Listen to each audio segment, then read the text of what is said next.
This is more than a tower of concrete and steel. This building is society's defiant, uncompromising challenge to all those who transgress the law. For this is the Hall of Justice. And here, to give life and meaning to that challenge, is the office of the Public Prosecutor. Shall we drop in for a visit? Hello. We've been expecting you. The prosecutor thought you might find this case interesting.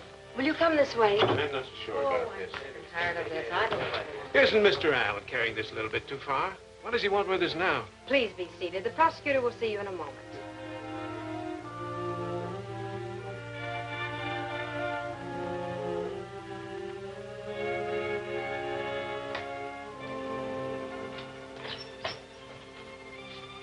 Oh, hello. Nice to see you. The people you're waiting for are here.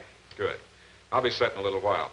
You know what you have to do when we're ready, Patricia. I think I've got it straight. Fine. I'm glad you dropped in while we're working on this case. I think you'll agree it's quite unusual. It started out as an accident, turned into suicide, and finally proved to be murder. The lieutenant here... Oh, I'm sorry. This is Lieutenant Evans. Hiya. Lieutenant and I are setting the stage for the climax of the case. This unwieldy object the lieutenant is holding is going to be our star witness against, well, one of those three people outside. Oh, sit down, won't you?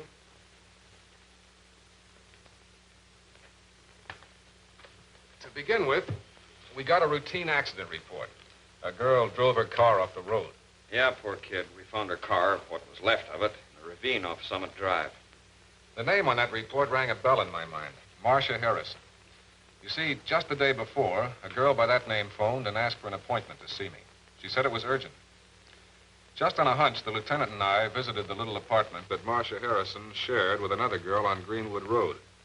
There, we found a suicide note in a typewriter. Dear Hazel, since Fred died, I haven't been any good to myself or anyone else.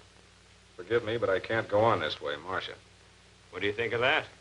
I don't know. You don't phone your public prosecutor for an appointment for the next morning and then commit suicide the night before. Somehow it just doesn't smell right.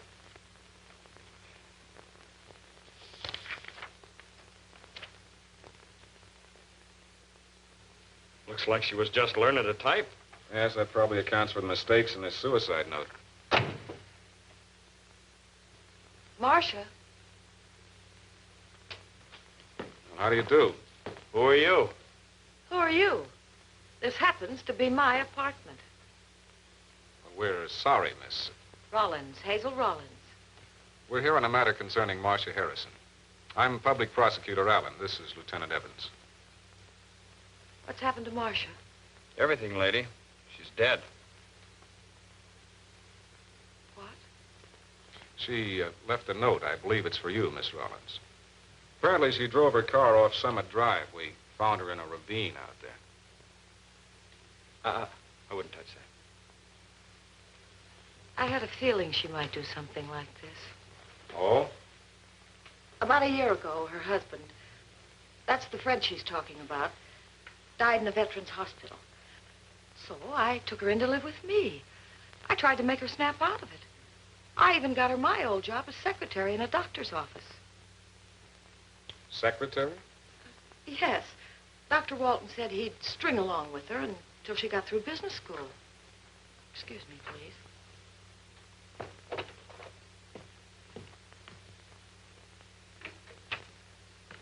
I feel like a #1 heel. What do you mean by that?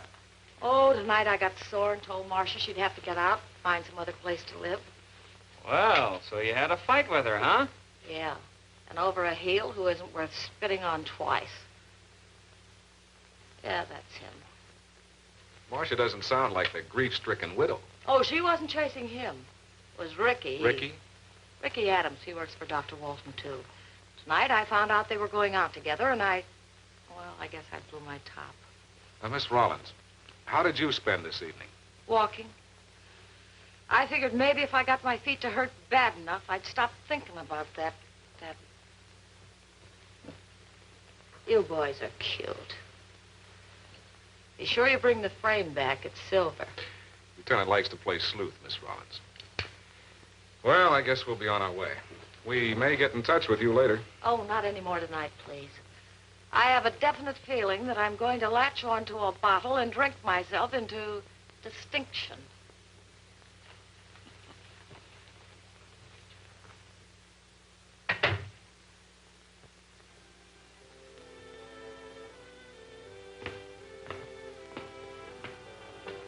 Adams? Oh. Coppers, huh? How'd you guess? Them bunion traps? A wise guy, huh? Look, why don't you guys let me alone? I'm a good boy now. I'm minding my own business. I got a job. Driving for the doctor. Okay, then you got nothing to worry about. This job with a doctor must suit you fine. You can wander around looking like something fresh out of Esquire. Just what do you know about Marcia Harrison? She got herself in a jam. She can just get herself out of it. No dame is going to make me come crawling back once she stood me up. Not this point.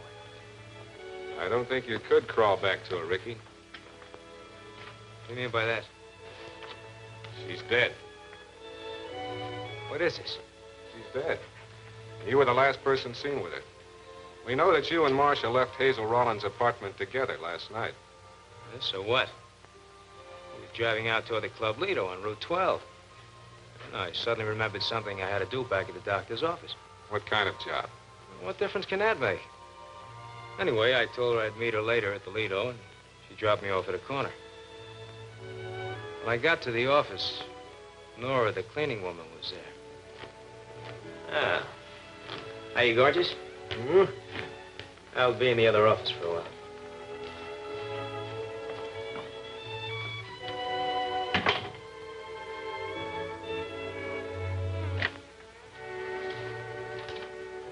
Well, so long, Nora. I'll be seeing you. Well, I beat it out to Toledo, waited around for 2 hours, but Marcia never showed. What do you mean she's dead? You can read all about it in the papers. I'd make it a point to be around in case we want to get in touch with you. When we finished with Ricky, we decided to visit the other member of the trio, Dr. Walton. It seemed a little strange. Everything somehow revolving around this doctor. The dead girl, Marcia, was his secretary. The dead girl's roommate was his secretary before that. The dead girl's suitor was the doctor's chauffeur. Here, Chief. I'm not going to let you skip lunch altogether. Thanks. Poor man's champagne. What luck? It's pretty good. We got a report from Miami. Seems that Dr. Walton is mixed up in some shenanigans with one of his wealthy patients. Lady patient. Hi, Chief. Hi, Pat. Hello. Hey, you know those pictures of Ricky and Hazel? Well, the boys covered about half the doctors in town with them, and 4 of them recognized that pair. What's the racket? Boy, this is cute. You know how careful a doctor has to be with his reputation, especially where women patients are concerned? Here's the routine. Hazel waltzes into some doctor's office with an imaginary ailment. When she's saying goodbye to the doc, she puts the bee on the poor guy. She threatens to complain about him getting fresh with her. The doc doesn't play ball. Ricky boy follows up. I wonder if that isn't what Marcia Harrison wanted to tell me. Evans, I think we're going to turn the tables on Dr. Walton. This time, we're going to examine the doctor. Just a moment, gentlemen. I want to finish this letter. Very awkward, being without a secretary. That can wait. Now, about this little racket, Doctor. Are you denying or admitting that Hazel and Ricky are working for you? I'm not admitting or denying anything, Mr. Prosecutor. We'll take care of that later. Right now, I'm more interested in the murder of Marcia Harrison. Murder? Why, I thought it was a suicide. Grief over her husband. The papers said. I think it was murder. Somebody forced her car off the road. Well, I certainly hope you find the scoundrel who did it. Don't worry, we will. Just for the record, Doctor, where were you last evening between 7 and 9? Why, let me see. Oh, yes, I took in a picture at the Cameo. I suppose you can prove that. Well, I suppose so. Whenever I go to a theater, I always leave word at the box office where I'll be sitting. You know, in case of important call. So you had a couple hours to slip out of any exit and still have yourself an alibi, huh? I was asked a question, and I answered it. Well, well. Come in. I thought you three would be having a council of war sooner or later. I happen to work for Dr. Walton, remember? He's in a very bad mood, Mr. Allen. We're very worried. Dr. Walton, your secretary. Oh, thanks. Yes, Patricia. You still at the apartment? Well, what's taking you so long getting that sample of typing? What? Where did you find it? Yes, that may very well clinch it. I don't know. Good girl. You stay where you are. We'll be along in a little while. Yeah. Listen, Alan, unless you have a definite charge to make, you can get in touch with me through my lawyer. Okay. I guess that'll be all for now. I think we'll be seeing each other again soon. In other words, stick around.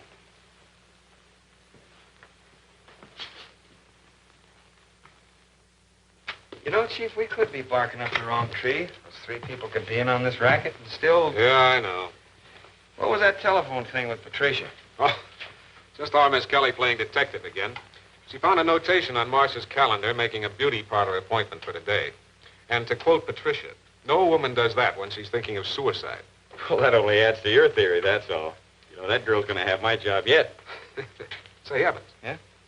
That talk I had with Patricia on the phone, the three of them overheard that. They know she's in Hazel's apartment. So? From the conversation, they're bound to think that she's found something that really puts the finger on one of them. Holy mackerel, that's right.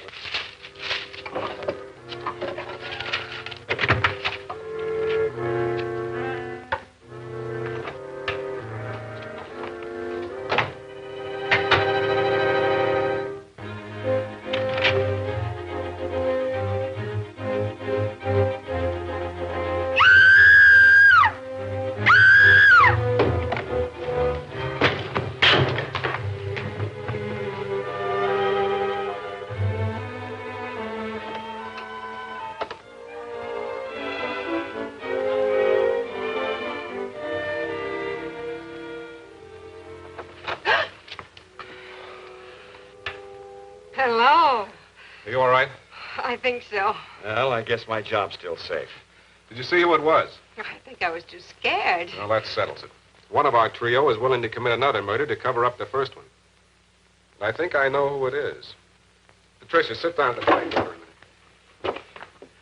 Type, now is the time for all good men. But slowly. I've got it. Sure, that's it. Evans, round up our three suspects and see that they get to the office.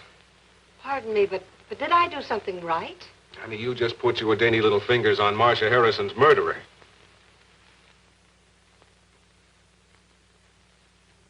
Well, that brings us right down to the present. And in a few moments, after Lieutenant Evans gets back, we'll be able to wrap up this case. All right, folks. Sit down.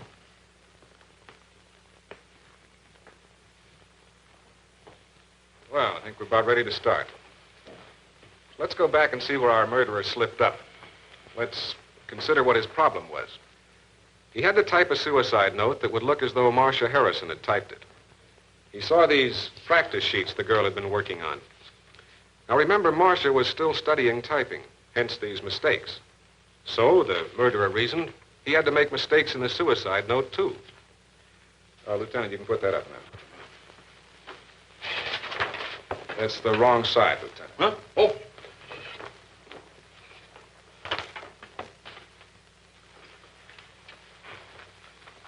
Now, as you can see, this is a typewriter keyboard chart. You'll find one in every secretarial school. It's used to teach touch typing. Is that right, Miss Kelly? That's right. And here's the suicide note.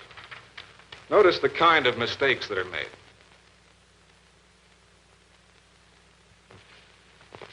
You see, the murderer wanted to make mistakes, but just as important, he wanted to make mistakes that wouldn't destroy the meaning of his note. And that's where our homicidal friend slipped up, because he made the wrong kind of mistakes. Marcia was studying the touch system. She would never have made mistakes that took her fingers from here to here. The errors she made on those practice sheets were natural ones, made by hitting the wrong key, right next to the one she wanted. This is a very intriguing lecture on the principles of typing. But just what has it to do with us? Well, it eliminates you, Doctor. You know how to type. And you used the touch system when Evans and I were in your office. Now, look, Yes, I know. You know how to type, too. You used to be a secretary. Ricky? Look, I don't know what you're trying to prove, but I... Would you mind moving back, Doctor? Ricky, come over here a minute. Okay. Now, sit down. You know how to type? Yeah, a little bit, but I... Copy a few lines of this.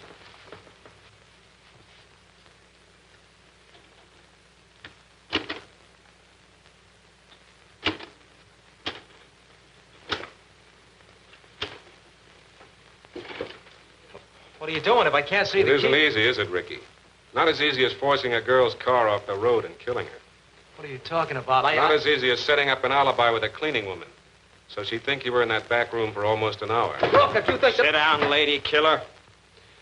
After that attack on Patricia, I knew that one of the three of you was the killer. The one who didn't know how to type. You're that one, Ricky. You just proved it yourself. All right, I did it. I had to do it, Walton.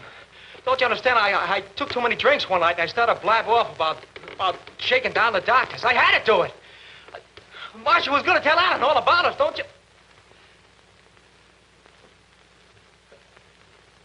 Well, there's another case for the files.